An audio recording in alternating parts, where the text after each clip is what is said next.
નમસ્કાર દોસ્તો, વિડીયોમાં ફરી એક વખત તમારું સ્વાગત છે। હમણાં તો કઈ બીજા ન્યૂઝ આપણે બતાવીએ તો સોશિયલ મીડિયામાં ચાલે એમ પણ નથી। ફક્ત વિસાવદર ને વિસાવદર, ઓનલી ફોર વિસાવદર ચાલે છે। ત્યારે ગોપાલ ઇટાલિયા એક પછી એક સભાઓ એવી ગજવી રહ્યા છે, આમ આપણને એમ થાય કે 10 મિનિટ 15 મિનિટનો સમય કાઢીને ગોપાલ ઇટાલિયાને સાંભળીએ આપણે। જે રીતે વિસાવદર તાલુકાની અંદર ભારતીય જનતા પાર્ટીના જે ફ્રોડ કરેલા છે સહકારી બેંકોની અંદર, મંડળીઓની અંદર, માર્કેટ યાર્ડમાં, આ એક પછી એક ફ્રોડ કરેલા ખુલાસાઓ ગોપાલ ઇટાલિયા દરેક સભાઓમાં કરી રહ્યા છે। ત્યારે અમુક કમલગઠ્ઠાઓ એમ કહે છે કે ગોપાલ ઇટાલિયા જીતવાના નથી ત્યાંથી। ત્યારે ગોપાલ ઇટાલિયાની સભામાં જે લોકો અડધી રાતે પણ ગોપાલ ઇટાલિયાને સાંભળવા માટે જે ઉમટી પડે છે ને દોસ્તો, એક ઝલક જુઓ તમે આ વિડીયોની અંદર। ગોપાલ ઇટાલિયાએ કિરીટ પટેલને શું કીધું છે? નહીં, આ તો અમને ખબર છે ને। હું તમને જણાવવા આવ્યો છું કે આ ભાજપ વાળાને તમારે જવાબદારી લેવાની છે કે જો આ જીતી જાય ને તો દાંત વાળી દેવાનો છે। 2 ખેડૂતે જ આત્મહત્યા કરી છે, અહીંથી 2000 ઓછા કરી નાખશે। એટલા બધા ચોર માણસો છે। જણાકામાં હું તમને કહું, આપ સાંભળો। આઝાદીથી લઈ અને 2017 સુધીમાં આખા જુનાગઢ જિલ્લામાં 321 મંડળી હતી। ઠેઠ આઝાદીથી લઈને હમણાં સુધી કિરીટભાઈ આવ્યા પછી નવી 374 મંડળી બની। બીજી આઝાદીથી અત્યાર સુધી 321 મંડળી, કિરીટભાઈ આવ્યા પછી 374 મંડળી બીજી, એટલે 600 ઉપર મત થઈ ગયા। એટલે શું થયું કે આ 374 બોગસ મંડળીના આધારે કિરીટભાઈએ જુનાગઢ જિલ્લા સહકારી બેંકનો કબજો કર્યો, સાવજ ડેરીનો કબજો કર્યો, આ તાલુકા ભેસાણ યાર્ડનો કબજો કર્યો, જિલ્લા સંઘનો કબજો કર્યો, તાલુકા સંઘનો કર્યો। બધે પોતાના મળતિયા પાગ્યાઓ ગુંડાઓ બેસાડીને આ વિસ્તારને બાનમાં લેવાનું કામ કર્યું અને એ બાનમાં લેવાનો ધંધો આ 374 નવી મંડળીઓ ખોલીને કર્યો। 374 બોગસ મંડળી ખોલીને ચેરમેન બન્યા। પછી એમ કે મેં તો ખેડૂતોનું ભલું કર્યું। ભાઈ આવ્યા છો ખોટી મંડળી બનાવીને ઉપર, તો આવીને સારું નહીં કરે। દોસ્તો, જુનાગઢ તાલુકામાં 2018 સુધીમાં જુનાગઢ તાલુકામાં 94 સેવા સહકારી મંડળી અત્યારે ચાલુ છે। એમાં 2018 સુધીમાં 38 મંડળી જ હતી અને 2024 સુધીમાં 56 નવી મંડળીઓ તાલુકામાં બનાવી નાખી। જુનાગઢ તાલુકામાં ભેસાણ તાલુકામાં 2024 સુધીમાં 19 નવી મંડળી બનાવી અને 2023-24 એક જ વર્ષની અંદર 10 નવી સહકારી મંડળીઓ બનાવી। આ બધી જ મંડળીઓ કાગળ ઉપર એકના એક માણસની 15 મંડળીઓ, ધારો કે આ 15 જણા છે, એ 15 જણાની એક મંડળી, એનું નામ આપ્યું સર્વોદય જૂથ મંડળી। આના 15 જણા સૂર્યાસ્ત મંડળી, આના 15 જણા બટાકા મંડળી, આના 15 જણા કળત મંડળી, આના 15 જણા, આવી રીતે 300 મંડળીઓ બનાવી છે। દોસ્તો, હજુ કોઈને કાંઈ ખબર નથી, તમને ખબર ન પડે એ હાટું 400 જણા અહીંયા ધ્યાન ભટકાવા આવ્યા છે। ખેડૂતો જાણી ન જાય કે સહકારી મંડળીની અંદર કેવડું મોટું કરોડો અબજોનું કૌભાંડ કર્યું છે, કોઈ જાણી ન જાય એટલા માટે ધારે ધારા અહીંયા ઉતારે। પાટીલે એટલે અહીંયા આટા મારે છે, તમને ખબર ન પડી જાય કે આ ગોપાલીઓ જીતી જાય, બધા ભોપાળા ખુલ્લા પડે એમ છે। દોસ્તો, સહકારી વિભાગનો આખો દાંત વાળી દીધો છે આ લોકોએ।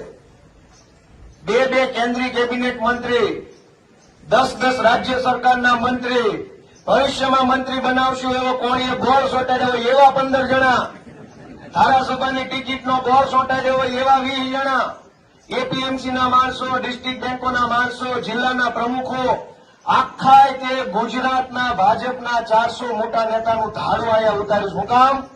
આખી ભાજપ જાણે છે ગોપાલ ઇટાલિયો જીતી જાય તો બધા જ ભવાડા ખુલ્લા પાડવાનું કામ ગોપાલ કરવાનું। હજુ નથી જીત્યો ત્યાં હું આટલી વિગત લઈને આટા મારું। જેથી તમને ધારાસભ્ય બનાવશો ને તો બેંકમાંથી જેટલા રૂપિયા કિરીટ પટેલે લૂંટ્યા છે એની ઓકાળીને બહાર કઢાવવાનું કામ કરવાનું। દોસ્તો, કરોડો રૂપિયા લૂંટી લીધા છે। તમારી પાસે ખાતરની થેલી લેવી હોય તો પૈસા નથી હોતા, ઉછીના લઈને જવું પડે છે। મંડળીની લોન જમા કરાવી હોય તો વ્યાજે લેવા પડે છે અઠવાડિયા પૂરતા।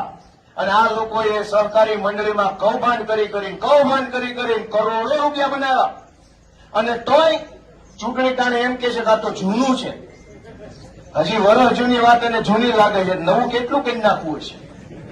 દોસ્તો, ગામડે ગામડે એટલી બધી બોગસ મંડળીઓ બનાવી. બે ત્રણ મંડળીઓના નામ હજુ હું તમને આપી દઉં. તમારા ગામડામાં કોઈ પૂછજો કે આવું કઈ છે કે નહીં.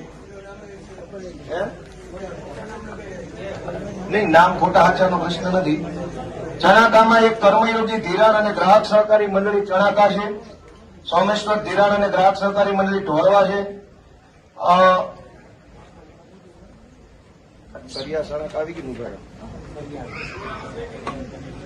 છોડવડીમાં એક સહકારી મંડળી બની છે. કિસાન જૂથ ખેડૂત સેવા સહકારી મંડળી છોડવડી. સામતપરામાં ગિરનાર જૂથ સેવા સહકારી મંડળી બની છે. ખંભાળિયામાં સર્વોદય જૂથ ખેડૂત સેવા સહકારી મંડળી, બસવાડામાં દીનદયાળ જૂથ ખેડૂત સેવા સહકારી મંડળી, માલીડામાં જય મહાકાળી ખેડૂત સેવા સહકારી મંડળી, રાણપુરની અંદર અટલ જૂથ ખેડૂત સેવા સહકારી મંડળી, ભેસાણની અંદર ખેડૂત અનાજ કઠોળ ઉત્પાદક અને પ્રોસેસ સહકારી મંડળી. દોસ્તો, આટલી હદે આ તો મારી પાસે જૂનાગઢ જિલ્લાના તમામ તાલુકામાં બનેલી બોગસ મંડળીઓનું લિસ્ટ નામ સરનામા સાથે મારી પાસે પડ્યું છે. અને કિરીટભાઈ પટેલને એમ લાગતું હોય કે આ જૂની વાત છે તો આવી જાય સામે ડિબેટમાં. જો ડિબેટ હું હારી જઈશ તો આ ચૂંટણીમાંથી નીકળી જઈશ. મારે ચૂંટણી નથી લડવી. કિરીટભાઈ પટેલ મારી બાજુની ખુરશીમાં બેસે, કેમેરા ગોઠવીએ, આખું ગામ જોવા આવે, સહકારી મંડળીની અંદર કરેલું અબજો રૂપિયાના કૌભાંડ ઉપર 1 કલાક ચર્ચા કરીએ. એ ચર્ચામાં હું ખોટો સાબિત થાઈશ તો આ ચૂંટણીમાંથી હું હટી જઈશ. હું કોઈની પાસે મત માંગવા નહીં જાઉં. ચૂંટણી ઘરે વયો જઈશ. દોસ્તો, અબજો રૂપિયા લૂંટી લીધા છે. માત્ર ભેસાણમાં નહીં, માત્ર વિસાવદરમાં નહીં, આખા જૂનાગઢ જિલ્લાના તમામ તાલુકાની સહકારી મંડળીઓની અંદર કરોડો રૂપિયાનું ખોટું કર્યું. હગાવાલાઓની મળતિયાઓની સોરઠ ડેરીમાં એપીએમસીમાં ભરતી કરી 40 લાખ રૂપિયા લઈને ભરતી કરી છે. એની આખી ફાઇલ મારા મોબાઈલમાં આવી ગઈ છે. આવનારા દિવસોમાં એ કહેવાનો છે. કોની પાસેથી કેટલા પૈસા લઈને સાવજ ડેરીમાં અને કોની પાસેથી કેટલા પૈસા લઈને ડિસ્ટ્રિક્ટ બેંકમાં ભરતી કરી, એના નામ, સરનામા, બાપાના નામ, દાદાના નામ સહિતની વિગત મારા મોબાઈલમાં આવી ગઈ છે. હું 2-3 દિવસ પછી એ ઉજાગર કરીશ. દોસ્તો, તમારા ઉપર હું તમારા ટેકે હાલું છું કે અમે તો વાત ભરી લીધી છે. મહાશક્તિશાળી માણસો છે. પૈસાનો પાવર, પોલીસનો પાવર, ગુંડાનો પાવર, બધી જ સત્તાઓ જે લોકો લઈને બેઠા છે.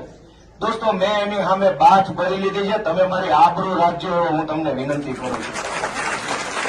તમે આબરૂ રાખજો દોસ્તો, નકર અમારા પગ ભારે થાય. પછી અમારું મોઢુંમાંથી હું હટી જઈશ. હું કોઈની પાસે મત માંગવા નહીં જાઉં. ચૂંટણી ઘરે વયો જઈશ. દોસ્તો, અબજો રૂપિયા લૂંટી લીધા છે. માત્ર ભેસાણમાં નહીં, માત્ર વિસાવદરમાં નહીં, આખા જૂનાગઢ જિલ્લાના તમામ તાલુકાની સહકારી મંડળીઓની અંદર કરોડો રૂપિયાનું ખોટું કર્યું. હગાવાલાઓની મળતિયાઓની સોરઠ ડેરીમાં એપીએમસીમાં ભરતી કરી 40 લાખ રૂપિયા લઈને ભરતી કરી છે. એની આખી ફાઇલ મારા મોબાઈલમાં આવી ગઈ છે. આવનારા દિવસોમાં એ કહેવાનો છે. કોની પાસેથી કેટલા પૈસા લઈને સાવજ ડેરીમાં અને કોની પાસેથી કેટલા પૈસા લઈને ડિસ્ટ્રિક્ટ બેંકમાં ભરતી કરી, એના નામ, સરનામા, બાપાના નામ, દાદાના નામ સહિતની વિગત મારા મોબાઈલમાં આવી ગઈ છે. હું 2-3 દિવસ પછી એ ઉજાગર કરીશ. દોસ્તો, તમારા ઉપર હું તમારા ટેકે હાલું છું કે અમે તો વાત ભરી લીધી છે. મહાશક્તિશાળી માણસો છે. પૈસાનો પાવર, પોલીસનો પાવર, ગુંડાનો પાવર, બધી જ સત્તાઓ જે લોકો લઈને બેઠા છે. દોસ્તો, મેં એની સામે બાથ ભરી લીધી છે. તમે મારી આબરૂ રાખજો એવો હું તમને વિનંતી કરું છું.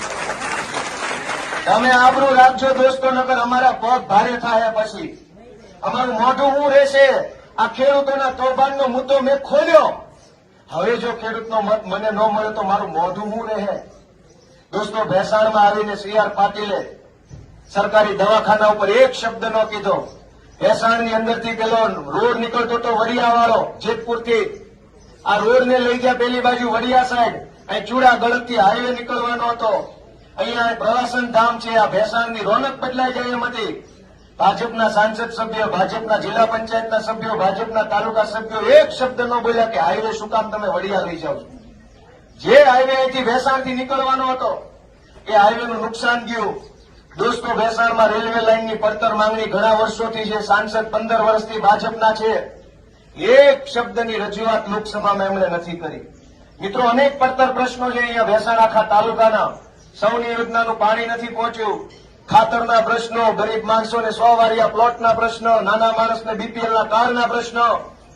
હીરા ઘસતા વ્યક્તિઓને અત્યારે રાહત પેકેજનો પ્રશ્ન, વેપારીઓના અલગ પ્રશ્નો, દવાખાનામાં ડોક્ટર નથી.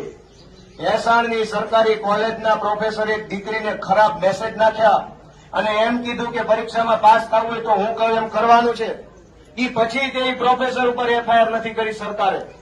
દોસ્તો, આવા માણસો સરકારના ચૂંટણી લડવા આવ્યા છે કે એક દીકરીનું અમરેલીમાં સરઘસ કાઢ્યું, એક દીકરીને અહીંયા પ્રોફેસરે ગંદા મેસેજ નાખ્યા.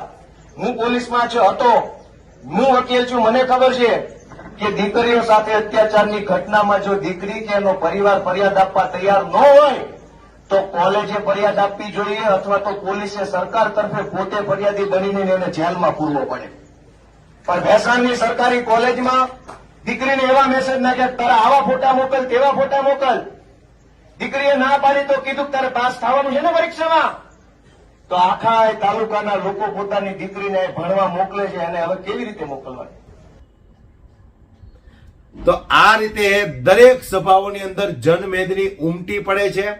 ભારતીય જનતા પાર્ટીના કાર્યકર્તાઓ આ દ્રશ્ય જોઈને આંખો ફાટી જાય છે કે ભાઈ એક 35 વર્ષનો યુવાન જે વિસાવદર કે ભેસાણ તાલુકાનો રહેવાસી પણ નથી, છતાંય 2 મહિનાની અંદર લોકોને આટલા બધા એકઠા કરવાની આનામાં તાકાત ક્યાંથી આવી?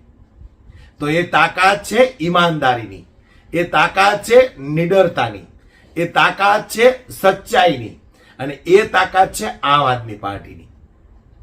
બાકી જનતાને મૂર્ખ બનાવવા, ત્યાર પછી સભાઓ કરો તો જનતાને જબરજસ્તી લાવવા, પકડી પકડીને લાવવા, બસોમાં બેસાડીને લાવવા, તો એનો કોઈ મતલબ છે નહીં. માટે જે રીતે ગોપાલ ઇટાલિયાની દરેક સભાની અંદર લોકો ઉમટી પડે છે, વધુમાં વધુ લોકો ગોપાલ ઇટાલિયા સાથે જોડાય, આમ આદમી પાર્ટી સાથે જોડાય, કારણ કે આ એક જ નેતા એવો છે કે જે ખેડૂતોના હક માટે લડી રહ્યો છે. અને તમને પણ આ ગોપાલ ઇટાલિયા પર એટલો ભરોસો હોવો જોઈએ કે આ એક પહેલો વ્યક્તિ એવો આવ્યો છે કેશુ બાપાના ગયા પછી કે ભાઈ જે ખેડૂતોની કંઈક ચિંતા કરે છે. એટલે વિસાવદર ભેસાણ તાલુકાની જનતાને મારે એટલું જ કહેવું છે, કોઈ પણની વાતોમાં ના આવશો. બસ એક જ લક્ષ્ય રાખજો, ગોપાલ ઇટાલિયા, ગોપાલ ઇટાલિયા અને ગોપાલ ઇટાલિયા. 19 તારીખે મતદાન છે, અવશ્ય મતદાન કરવા જજો દોસ્તો.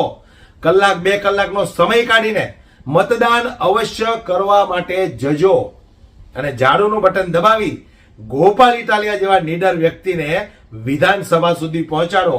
એ વિસાવદર ભેસાણ તાલુકાની જનતાની જવાબદારી છે.